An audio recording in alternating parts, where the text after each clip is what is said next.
বন্ধুরা, নতুন একটি রেসিপি নিয়ে আবারও চলে এলাম তোমাদের সামনে। আজকে রেসিপি হচ্ছে পাটিসাপটা পিঠা। কিভাবে সহজ পদ্ধতিতে পাটিসাপটা পিঠা বানানো হয় সেটা তোমাদেরকে দেখাচ্ছি। প্রথমে আমি 2 কাপ ময়দা নিয়ে নিয়েছি, 1 কাপ সুজি নিয়ে নিয়েছি।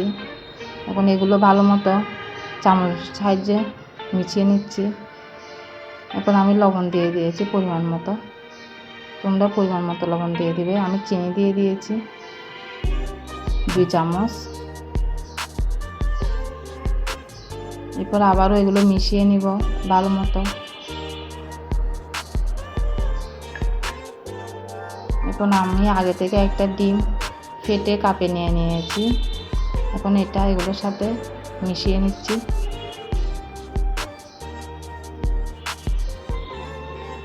ডিমটা দিলে পাটিসাপটা পিঠাটা সুন্দর হয়, খেতেও ভালো লাগে।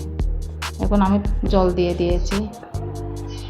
তোমরা জল যার যে পরিমাণ লাগে সেই পরিমাণ দিবে। আমি জল দিয়ে ভালো মতো মিশ্রণটা রেডি করে নিচ্ছি। আমার মিশ্রণটা রেডি হয়ে গেছে। এখন আমি প্যানে একটু তেল ব্রাশ করে নিয়েছি। তেল ব্রাশ করা এটা স্কিপ হয়ে গেছে, আমরা তেল ব্রাশ করে নিব অবশ্যই, না হলে পাটিসাপটা পিঠাটা সুন্দর হয়ে উঠবে না। এখন আমি 2 চামচ ব্যাটার দিয়ে দিয়েছি। এখন সব দিক দিয়ে ছড়িয়ে দিব।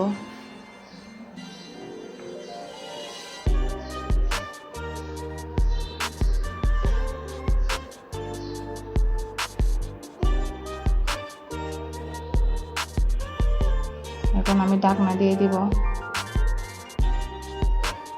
2-1 মিনিটের জন্য। পাটিসাপটা পিঠাটা এখন কি সুন্দর হয়ে গেছে দেখো।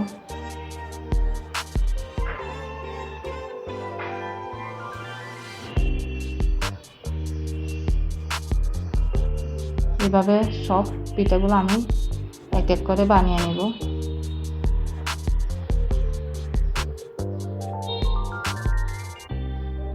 বন্ধুরা, আবারও ব্যাটার দিয়ে দিয়েছি। আবারও আরেকটা তোমাদেরকে দেখাচ্ছি কীভাবে বানাচ্ছি। দেখো, তোমরা এই প্রসেসে বানালে পিঠাটা খেতেও ভালো লাগবে, দেখতেও দারুণ হবে। বন্ধুরা, সবাই আমার পাশে থেকো, সাপোর্ট করো। যারা নতুন আছো সবাই আমার চ্যানেলে গিয়ে সাবস্ক্রাইব করে দিয়ে আসিও। সবাই আমার রেসিপি কোনটা কেমন লেগেছে কমেন্টের মাধ্যমে জানিয়ে দিও। আমার পুরো ভিডিওটি দেখার জন্য সবাইকে ধন্যবাদ।